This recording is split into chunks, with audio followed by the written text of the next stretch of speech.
नमस्कार, मैं हूं नम्रता पाराशर। आप देख रहे हैं BVM का खबर 24। चलिए रुक करते हैं खबरों की ओर। हरियाणा रोडवेज ने फरीदाबाद के बल्लभगढ़ से वैष्णो देवी के कटरा जाने वाली बस की सेवा बंद कर दी है।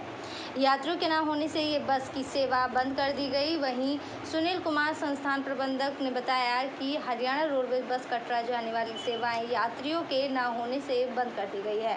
पहले 35 से 40 यात्री बस में जाते थे। बस में सीट खाली रहती है और कोई यात्री नहीं जाता। ये बस रोजाना बल्लभगढ़ से शाम को 5 बजे से 6 बजे यात्री जाते थे और दिल्ली जाकर कुछ सवारियां उसमें बैठती थी, इसलिए ये कदम उठाया गया। अगर यात्री पूर्ण रूप से जाने लगे तो स्थायी रूप से सेवाएं फिर से चालू कर दी जाएंगी। सुनील कुमार संस्थान प्रबंधक, हरियाणा राज्य परिवहन, फरीदाबाद। सर, हरियाणा रोडवेज ने कटरा जाने वाली जम्मू जाने वाली बस को सेवाएं बंद कर दी गई है। वो स्थायी रूप से नहीं किए, वो अस्थायी रूप से किए यात्रियों की कमी को देखते हुए। अभी हमारी सीट बहुत कम आ रही थी, यात्री नहीं थे, इसलिए उसको अस्थायी तौर पे बंद किया गया। जैसे सवारियों की मांग होगी दोबारा चालू कर। कितनी बस लगाई गई? एक ही बस। और कितने बजे जाती है? शाम को जाती। शाम को जाती। तो अब सवारियाँ आ रही होंगी तो आप क्या कहते हैं, मना कर? नहीं, अभी तक कोई सवारी पूछने के लिए नहीं आई 3 दिन से।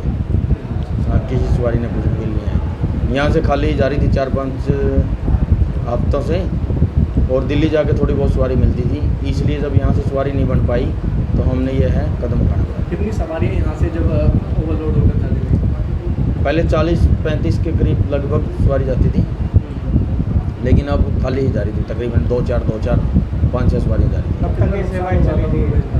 पीछे काफ़ी समय से चलती आ रही है। तो कितना नुकसान हो गया? ये विभाग नुकसान तो देखता नहीं, ये जनहित की सुविधा के लिए। अगर यात्री ही नहीं होंगे तो फिर खाली बस चलाने का भी क्या फ़ायदा होगा। अगली खबर की ओर। भारतीय डाक सेवा रक्षाबंधन को लेकर विशेष व्यवस्था करने के लिए जा रहा है। इस दौरान बहन अपने भाइयों के लिए दूर दूर से राखी भेजती हैं। ऐसे में राखी को नुकसान ना पहुंचे, इसके लिए डाक विभाग ने इस अटूट बंधन राखी के लिफाफे भी तैयार किए हैं। डाक विभाग के मैनेजर रविदत्त यादव ने बताया कि ये लिफाफा वाटरप्रूफ है। गुलाबी रंग का ये लिफाफा होगा। लिफाफे पर लोगों को आकर्षित कर रहे हैं और इसकी कीमत 10 रुपये है, जिसकी खरीदारी डाकघरों में शुरू हो गई है। ये लिफाफा हर डाकघर में उपलब्ध है। ये लिफाफा हमारे यहाँ 40 से 50 सेल होते हैं। वहीं लिफाफे खरीद रही महिला ने बताया कि ये डाक विभाग की तरफ से अच्छी पहल की गई है, जो इस लिफाफे में हम अपने भाइयों को दूर दूर तक राखियाँ भेज सकते हैं। इसमें हमारी राखियाँ सुरक्षित रहेंगी। इसकी कीमत 10 रुपये रखी गई है। हमें ये लिफाफा काफ़ी पसंद आ रहा है। इस लिफाफे का रंग गुलाबी है और लिफाफे पर अच्छा राखी का डिज़ाइन बनाया हुआ है, जो हमें काफ़ी पसंद आ रहा है। इस लिफाफे की वाटरप्रूफ है जी। इसकी कीमत 10 रुपये है। ये बहुत अच्छा है।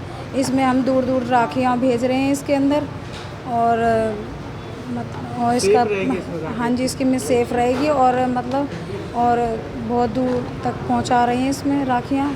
काफ़ी पसंद आ रही है काफ़ी, हाँ, लिफाफा बहुत अच्छा लगा। नया लिफाफा बन गया रक्षाबंधन को लेकर, कितना कुछ खास है इसमें? बहुत, इसकी क्वालिटी बहुत अच्छी है और इसका इतनी अच्छी क्वालिटी है कि इसमें जो राखी भेजेंगी ना एकदम सेफ रहेगी और सुरक्षित रहेगी। एकदम पैकिंग इसकी अच्छी है। वाटरप्रूफ है। हाँ, भारतीय डाक से है, पोस्ट ऑफिस से। तो आप लोग कितना पसंद कर रहे हैं इसको, क्या कॉस्ट रखी गई है? सर, इसकी 10 रुपये है और ये बहुत जो व्यवस्था है ये हर राखी के त्यौहार पे की जाती है, और ये वाटरप्रूफ लिफाफा होता है। और इसके ऊपर आप देखोगे कि राखी जो है वो डिपार्टमेंट जो है वो छापता भी है, ताकि अलग से ये दिखाई दे कि ये राखी एल्बनर है, और डिपार्टमेंट अपना लोगो लगाता है इसके ऊपर। इसकी जो कीमत है वो 10 रुपये रखी गई है। पोस्टेज जो है वो इसका एक्स्ट्रा है, यानी कि 10 रुपये में आप इस लिफाफे को लेके आप उसके रजिस्ट्री करवा सकते हैं, स्पीड पोस्ट करवा सकते हैं, साधारण डाक से भेज सकते हैं। जो भी माध्यम आपको सही लगे आप उससे आप भेज सकते हैं। कितना पसंद कर रहे हैं लोग इस लिफाफे को? इसको पब्लिक बहुत ज़्यादा पसंद कर रही है, क्योंकि इसकी जो कागज़ की जो क्वालिटी है वो बहुत अच्छी है। इसमें जो राखी रखने के बाद में ख़राब नहीं होती वो जल्दी से। जो दूसरा जो एनवलप होता है उसकी कागज़ की क्वालिटी में और इसकी क्वालिटी में बहुत ज़्यादा अंतर है, जो हमारे जो डिपार्टमेंट जो इसको जो सप्लाई कर रहे हैं, इसकी क्वालिटी बहुत अच्छी है। वर्धा की खबर की और फैजाबाद भले ही औद्योगिक नगरी हो, लेकिन इस औद्योगिक नगरी में लोगों को बिजली संकट से जूझना पड़ रहा है। जी हाँ, चाहे उद्योगपति हो या आम नागरिक, कोई भी इस बिजली संकट से अछूता नहीं है। सभी को बार बार लग रहे इस बिजली के कट के चलते भारी परेशानी उठानी पड़ रही है। बता दें कि NIT फैजाबाद के सरूरपुर इलाके में बनी कॉलोनियों के लोगों ने इसी समस्या को लेकर बिजली दफ्तर का घेराव करते हुए, रोड जाम करते हुए जमकर हंगामा किया और बिजली अधिकारियों पर इसकी समस्या का समाधान न करने के गंभीर आरोप लगाते हुए कहा कि अधिकारी ट्रांसफार्मर लगाने के नाम पर लोगों से 5 लाख की डिमांड कर रहे हैं। तस्वीरें फैजाबाद के सरूरपुर इलाके की है, जहां सरूरपुर इलाके के लोगों ने बिजली दफ्तर का न केवल घेराव किया बल्कि रोड जाम कर जोरदार प्रदर्शन भी किया। इस मौके पर प्रदर्शन कर रहे लोगों ने बिजली अधिकारी पर उनकी समस्या के समाधान करने की अनदेखी करने के साथ साथ ट्रांसफार्मर लगाने के नाम पर बिजली अधिकारियों द्वारा 5 लाख रुपए मांगने के गंभीर आरोप भी लगाए और कहा कि पिछले 2 महीने से कॉलोनी के लोग बिजली संकट से जूझ रहे हैं, लेकिन कोई भी अधिकारी उनकी समस्या का समाधान नहीं कर रहा। इतना ही नहीं, उन्होंने बताया कि जब से नए अधिकारी आए हैं तब से समस्या और बढ़ गई है, जिसके चलते मजबूरन उन्हें बिजली दफ्तर का घेराव करना पड़ा। गुप्ता जी प्रदर्शन कर रहे हैं, बिजली बोर्ड में पहुंचे हैं आप, क्या मांगे हैं, किस लिए प्रदर्शन कर रहे हैं? सर, हमें लाइट चाहिए और हमारी कोई मांग नहीं है। हमारे घर में, हमारी कॉलोनी में सबके घरों में लाइट पहुंचनी चाहिए बस। लाइट की समस्या है, आपको भी पता है कि आज के टाइम में बिना लाइट का कोई नहीं रहता। कितने समय से लाइट नहीं है जिससे सर 10-15 दिन हो गए, पूरी कॉलोनी परेशान है। तो क्या बिजली विभाग कोई देखने नहीं जा रहा? सबके सब प्रशासन इतने ना सब खड़े हैं, हमारे कोई भी लगा लो, कोई नहीं सुनता जी। तो कितने लोग हैं जो प्रदर्शन कर रहे हैं? सर, आप देख सकते हैं, कैमरा घुमा लो और अभी तो कुछ भी नहीं आते से जो है, जो कॉलोनी में हमारे जो नहीं आ सकते, जिनके छोटे-छोटे बच्चे हैं वो परेशान है। अभी इतना सारे यहाँ पे फिगर बंद करा दिया जाए। तो बिजली कार्यालय पहुँचे हैं, कोई अधिकारी आपको मिला है, किसी से बातचीत हो पाई कोई आपकी? नहीं सुनता, सबके सब क्या नाम है आपका? बच्चू सिंह नाम है मेरा। बच्चू जी, बिजली दफ्तर में प्रदर्शन कर रहे हैं, क्या मांग है, किस लिए प्रदर्शन किया जा रहा है? प्रॉब्लम बहुत ज्यादा है, 2 महीने से इतनी लाइट जा रही है कि पूरे दिन गायब रहती है लाइट, पूरे दिन। कितने समय से लाइट नहीं आ रही है? 2 महीने से, 2.5 महीने परेशान है और 1 घंटे लंच में लाइट मिलती है। जब ये लोग काम कहीं से छोड़ के और लंच वंच करते हैं तो 1 घंटे के लिए मिलती है पूरे दिन में। कभी 2 फेज करके डाल देते, कोई सिंगल फेज को काट देते कभी। तो कितने लोग हैं जो दफ्तर में पहुंचे हैं, प्रदर्शन कर रहे हैं? जो 400-500 आदमी है। 400-500 आदमी है।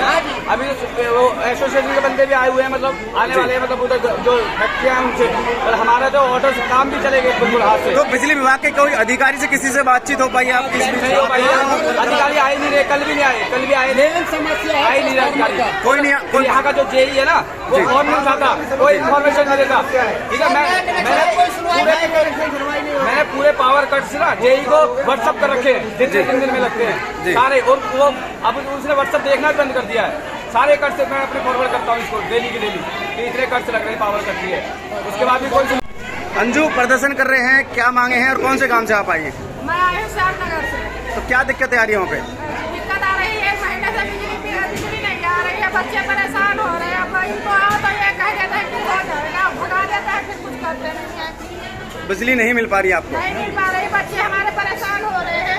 तो क्या दिक्कतें हो रही है बिजली ना मिलने से? ट्रांसफार्मर लगवा, यहाँ आगे आए ट्रांसफार्मर नया लगवा दिया है, पता नहीं क्या कैसे लोड पड़ दिया है, इसलिए गिर जाती है, लाइट आती नहीं है। ट्रांसफार्मर छोटा है जिससे दिक्कतें आपको बढ़ रही है? 550 मीटर वहाँ लगे हैं और छोटा ट्रांसफार्मर लगा रखे हैं। तो बिजली विभाग में पहुंचे हैं, प्रदर्शन कर रहे हैं, कितनी महिलाएं जो आपके साथ प्रदर्शन कर रही हैं? तो कोई अधिकारी आपको मिला है, सीट पर किसी से बात हुई है आपकी? नहीं, पहले नहीं मिला। तो वो कह रहे हैं यहाँ पे जो बैठे हैं वो कह रहे हैं कि क्या नाम है, सही हो जाएगा। जी कह रहे हैं कि 5 लाख रुपए जमा करो तब मीटर लगाएंगे। देश की जिम्मेदारी नहीं, वो तुम्हें आगे बढ़ाए। जो तुम्हारी जिम्मेदारी है, तुम देश को आगे बढ़ाओ। इसी प्रण के साथ हर घर तिरंगा अभियान को लेकर फैजाबाद के JC बोस YMCA विश्वविद्यालय ने रन फॉर तिरंगा रैली निकाली, जो कि विश्वविद्यालय परिसर से सेक्टर 6, 7, 10 और 11 होते हुए दोबारा विश्वविद्यालय में आकर संपन्न हुई। रन फॉर तिरंगा रैली में सैकड़ों विद्यार्थियों ने हाथों में तिरंगा लेकर देशभक्ति के नारे लगाए और शहरवासियों को हर घर तिरंगा लगाने के लिए लिए प्रेरित किया। रन फॉर तिरंगा रैली की शुरुआत कुलपति प्रोफेसर S.K. तोमर ने फीता खोलकर की, जिसके साथ कुल सचिव डॉक्टर S.K. गर्ग के अलावा विश्वविद्यालय के अन्य प्रोफेसर भी मौजूद रहे।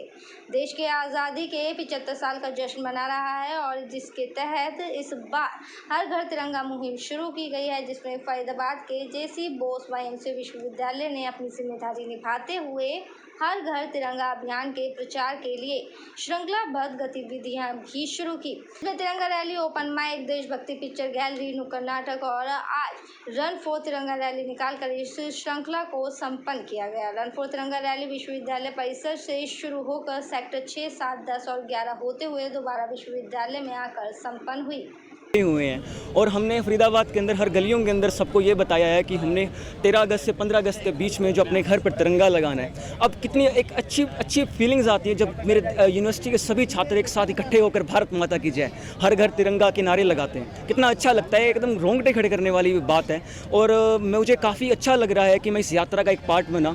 और काफ़ी आप मेरे पीछे देख रहे होंगे, काफ़ी सारे मेरे मित्र हैं जो भी जिन्होंने इस यात्रा के अंदर पार्टिसिपेट किया और इन सबके सहयोग से ये रैली आज सफल हुई है। हर घर तिरंगा रैली के द्वारा हम JC बोस यूनिवर्सिटी के छात्रों ने फरीदाबाद में एकजुटता का हमने संदेश दिया और हमने यहाँ के लोगों से आह्वान किया कि स्वतंत्रता दिवस के इस पावन अवसर पर हम सभी अपने घरों पर तिरंगा ज़रूर लगाएं। ये तिरंगा हम सब में एकरूपता का प्रतीक है। इस त्यौहार को जब हर घर पे तिरंगा लहराएगा तो ये एक यूनाइटेड सेलिब्रेशन होगा, जब पूरा देश इसको इस स्वतंत्रता दिवस को मना रहा होगा। इस रैली में मुझे पार्टिसिपेट करके बड़ा ही अच्छा फील हो रहा है। मैं अपने आप पर प्राउड फील करता हूँ कि मैंने ये संदेश पहुँचाया है। इतनी खुशी मुझे आज तक नहीं हुई कि मैं अपने देश के किसी प्रकार काम आ पा रहा हूँ। अगर ये संदेश मैं किसी भी जने तक पहुँचा पा रहा हूँ तो कृपया करके ध्यान दें कि आप 13 से 15 अगस्त तक अपने घर पर तिरंगा लगाएं और अपने देश के लिए कुछ बढ़ चढ़कर योगदान दें। बल्कि राम के बिना राम राज्य नहीं है, इसलिए भारतीय कल्चर के बिना, भारतीय संस्कृति के बिना भारत नहीं है। भारत से अगर भारत की संस्कृति चली गई तो भारत नहीं बचेगा। सिर्फ बड़ी बड़ी इमारतें और ये पाश्चात्य जगत का कल्चर यही बचेगा। कोई कहता है हिंदू खतरे में है, कोई कहता है मुसलमान खतरे में है। धर्म का पर्दा उठाकर देखो यारो, हिंदुस्तान खतरे में है। आज हमारा हिंदुस्तान धर्म, जाति और इन सब चीज़ों में बटा हुआ है, लेकिन अगर हम उस पर्दे को हटा कर देखें तो हम सब लोग एकजुट हैं और तिरंगा हमारी उसी एकजुटता को दिखाता है। आज हम सब लोगों ने इस अभियान के द्वारा सब लोगों को बताना चाहते हैं कि हमें तिरंगे को अपने घर में लगाना चाहिए। हमें दिखाना चाहिए कि भारत एकजुट है। इसका मतलब ये नहीं है कि हम एकजुट नहीं है, बस हमें दिखाना है और अपनी एकजुटता को साथ लेके रखना है। आज जो हर घर तिरंगा रैली आयोजित की गई थी, उसमें पार्ट लेकर उसका एक हिस्सा बनकर मुझे बहुत ही अच्छा महसूस हुआ। बहुत ही उत्साह की भावना महसूस कर रहे हैं। चलिए बढ़ेंगे अगली खबर की और। आधार कार्ड में सुधार करने के लिए स्कूल और विधायक की फर्जी मोहर और हस्ताक्षर करने वाले एक आरोपी युवक को जनता ने पकड़कर पुलिस के हवाले किया है। बता दें कि 700 रुपये लेकर युवक स्कूल और विधायक की फर्जी मोहर लगाता था और हस्ताक्षर भी करता था। युवक पर कार्यवाही करते हुए आरोपी के कब्जे से फर्जी मोहर और लगे हुए कागजात और हस्ताक्षर किए हुए कागजात भी बरामद किए गए हैं। मामला DC कार्यालय सेक्टर 12 का है। फिलहाल पुलिस मामले की जांच कर रही है। फ्रॉड डॉक्यूमेंट्स पे साइन कर रहा था, कोई फर्जी मोहर लगा रखी।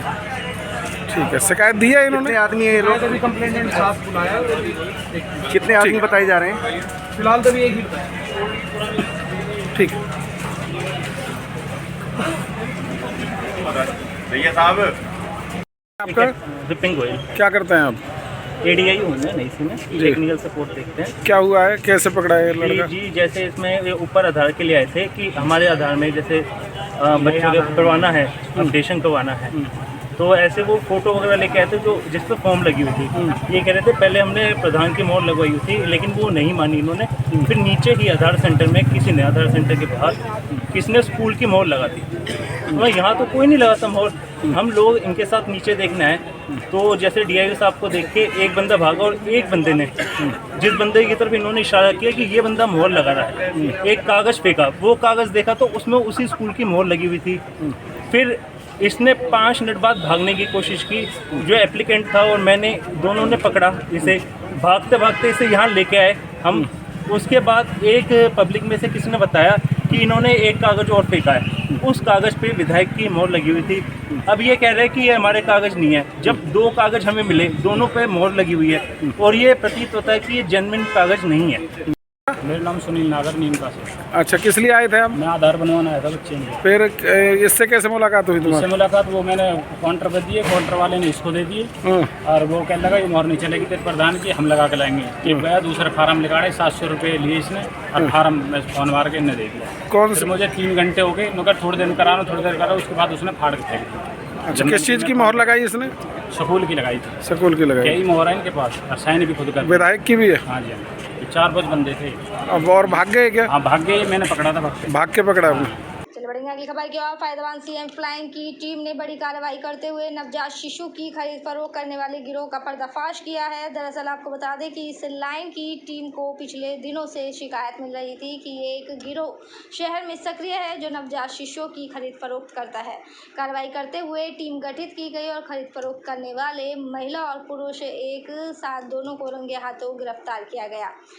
उड़ान एनजीओ के नाम पर नवजात शिशुओं की खरीद फरोख्त का काम किया करता था ये शख्स और मुख्यमंत्री उड़नदस्ता फरीदाबाद को गुप्त सूचना मिली थी कि एक एनजीओ संस्था की संचालक हिना माथुर और उसका साथी पवन शर्मा गरीब परिवारों से संपर्क करके उन्हें गरीब अच्छी परवरिश कराने का झांसा देकर 1 से 2 लाख रुपए में नवजात शिशुओं को बेच देता है, जिन्होंने अभी तक कई बच्चों को बेच भी दिया है। हिना व पवन शर्मा द्वारा गरीब परिवारों को बहला फुसलाकर पैसे के लालच में बच्चों का सौदा करने पर थाना शहर बल्लभगढ़ में जगदीश निरीक्षक मुख्यमंत्री उड़नदस्ता फरीदाबाद की तहरीर पर अभियोग अंकित किया गया।